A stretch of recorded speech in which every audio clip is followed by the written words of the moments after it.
patient safety is a very, very important and critical component in any tertiary care or secondary care environment. Patient safety, according to me, these are 3-4 areas. Medication, surgical mistakes, and hospital-acquired infection.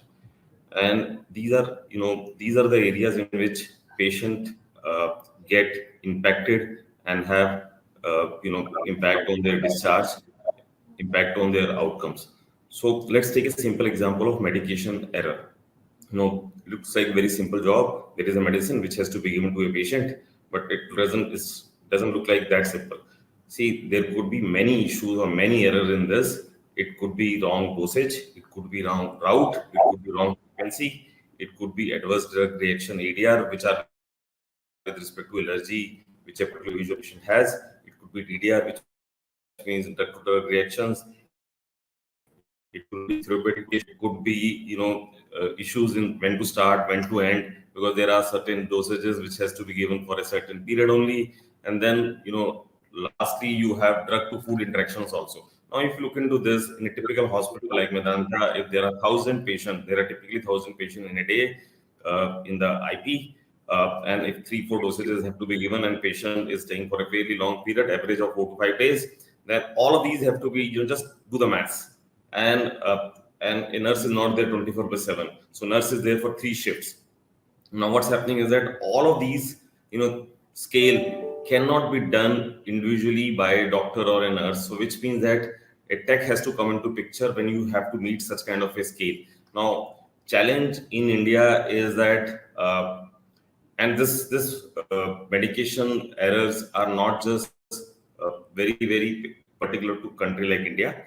It is there in each and every nations. Scale may be different, but in India, I think the biggest challenge is that we have not solid usage of EMR, you call it a HIA stroke ESR, and that's the basic fundamental premises on which this patient safety measure or controls can be achieved.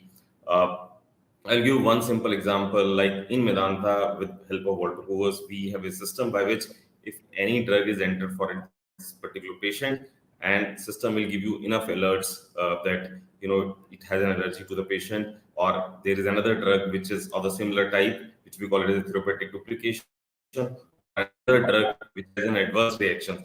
So there's enough nurse or the doctor, because nobody can combination. So just have to be there. It means to talk about technology in place, and that's the reason that patient safety, is slowly drifting towards tech intervention to solve this problem in the hospitals worldwide.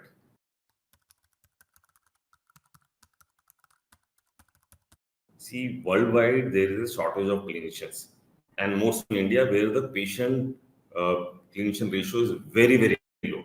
So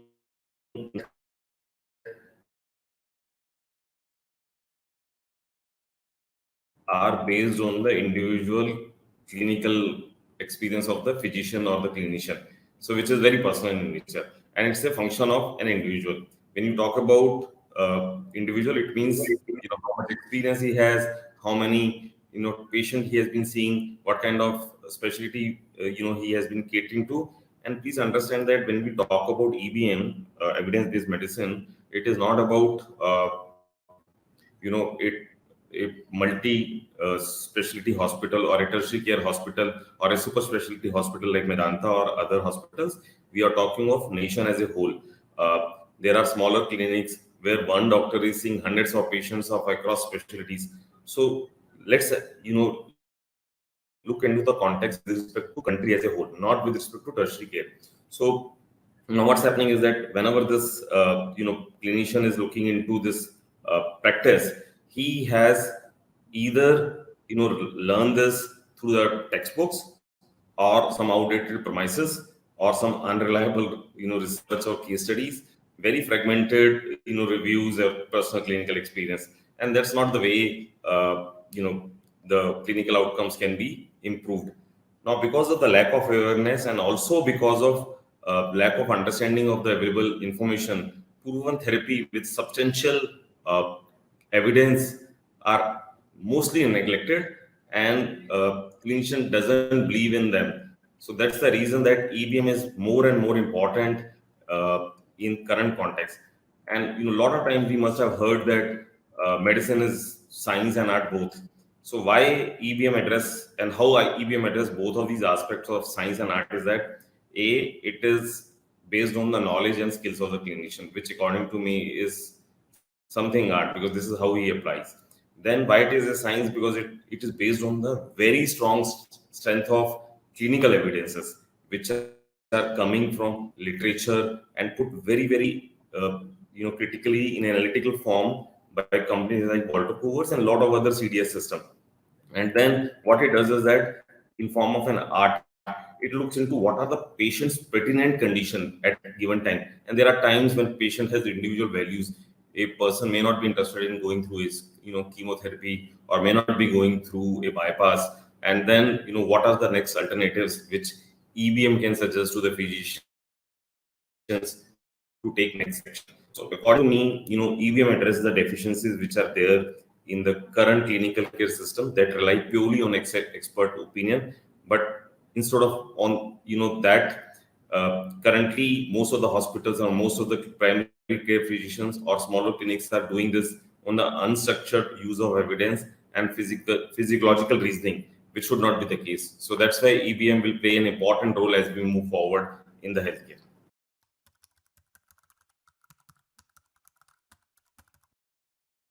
When you talk about culture, culture is a slowly developed dimensions. But according to me, most important stuff is that for each and every stakeholder, we should have what is in it for me. So if a clinician or a physician think that CDS is going to help me, it is going to assist me, and I see clear, visible, tangible benefits in uses of CDSs, that gives them the adoption part, and that's how the culture slowly get developed. And I'll give you, instead of talking theoretical, I'll give you an example of how, with the help of a typical simple workflow, CDSs has been developed in Medanta. First of all, in any hospital, there is a concept of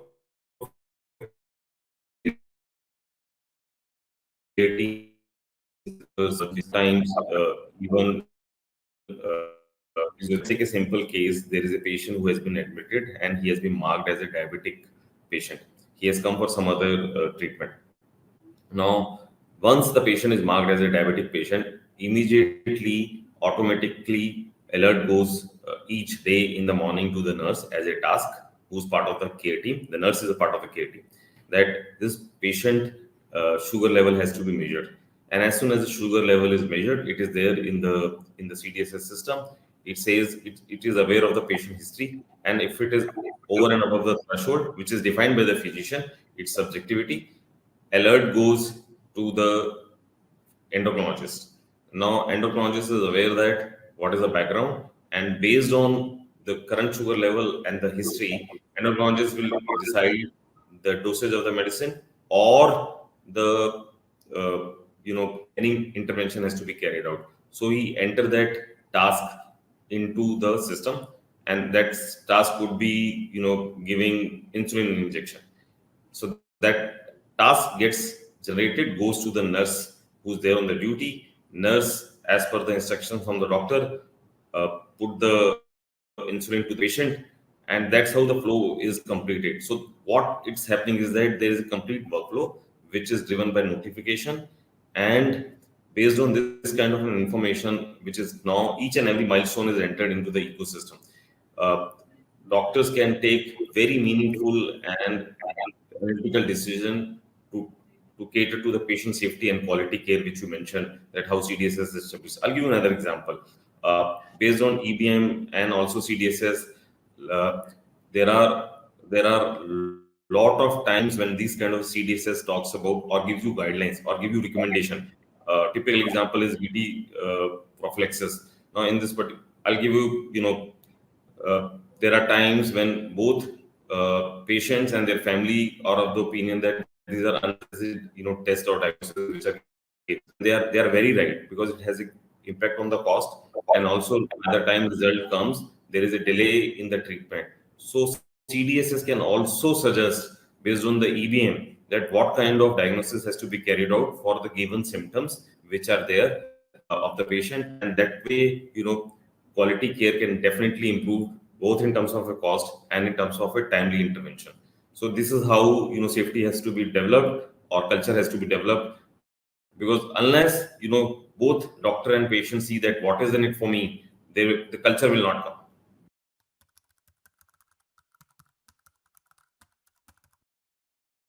First of all, when you talk about efficiency, according to me, foremost important stuff is that right information is reaching to the right people through the right channels, uh, and through right intervention formats and right point in flow. I'll give you each of the examples. When I say right information, according to me, it should be evidence based, which is coming from the CDSS. When you say right people, there are multiple people in the care team in any hospital. So, the example which I took, in when the sugar level reaches a below threshold or above the threshold, it reaches to the endocrinologist. When the insulin has to be put, it reaches to the nurse who's taking care part of the care team. So right people. When you talk about the right channels, it means that whether it's before 8 a.m., so it should reach to the doctor as an SMS or a mobile alert. If doctor is on the round, then it should reach to the doctor through a typical portal notification, which is EHR or mobile app, because there are times when doctor has to see a typical history of the patient. So right, what is the order set, what is the MAR, so all that constitute right. The doctor doesn't have to look into 5 different places to figure it out what I have to do to intervene in this particular case, and then right points in the workflow, which means that it should be the appropriate point when the decision has to be taken. You can't be sending the information for the fluctuation later in the day when the patient has already have the food or has moved to the next step. So coming back to your questions that how we can we increase efficiency, I think right information, right people, right channel, right intervention points, and right points in the workflow.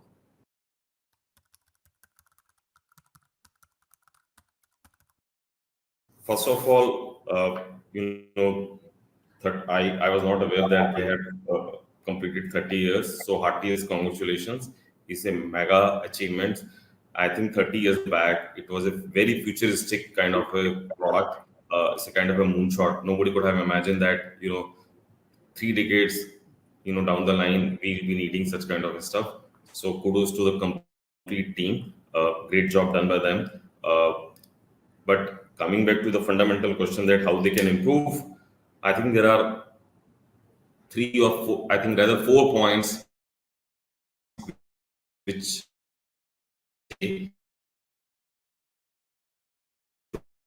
first of all, the enriched nature of the content. Plus, doctors love it. If up to date is down, even for a day, I, as a group CEO, get calls from all the hospitals that why up to date is not working. So that's the power of up to date. But now the challenge is that up to date, as we said, that is not purely for hospital like Medanta. So their price point can't be that if they are selling something for $100 in US or Western market, let's do that at 30% discount in India. So they have to be very cognizant of the price points in the country like India, which is very important. And second, according to me, is that no CDSS works independently. It has to be coupled, very tightly coupled with HIS stroke EMR. Again, I think that we have to come out with mechanisms by which this API integration becomes easier, smoother for so as soon as the purchase happens, somebody is hitting the ground running. It should not be that even after kind of an agreement, it is taking ages for integration. Third point, according to me, is that still people are not fully aware of, despite 30 years in existence, which I came to know just now, they have not been able to make people aware that why it is so great. It should not be a typical boardroom discussion. It should be something which is discussed by nurses, clinicians, residents, junior doctors, that why it is required, and without it, life could be a bit difficult. So awareness is overall relatively less, according to me. Price point could be one reason that despite people knowing about it, doesn't want to encourage it. Fourth, according to me, is that, see, what's happening is that in the last decade or so, consumers are driving the commerce, whether it's the e-commerce or FMCGs or typical behavior. So patients in this industries are our consumers. So we have to empower patient, by which they should be in a position to dictate hospitals that give me something which is very scientific in nature, so which is coming from a CDSS. I'll give simple examples that they have some features which is like very cumbersome. That for a typical procedure, they have strong educational material. It is in the form of multiple collateral formats, be it video or a text or a graphics. But now what's happening is that, let's say, we all know that before a surgery, anxiety levels are very high. So if somebody is going for, can I send that, don't worry, you read this literature or this video, you'll get a lot of comfort that how this procedure is carried out, how much safety measures are already there, what is the typical outcome of such kind of a procedure, what happens during the procedure, what kind of precaution you have to take after the procedure, and so on and so forth. Now, in this particular case, this kind of a material exists, but some nurse or some doctor has to go pick, can't it integrate with SNOMED, or can't it integrate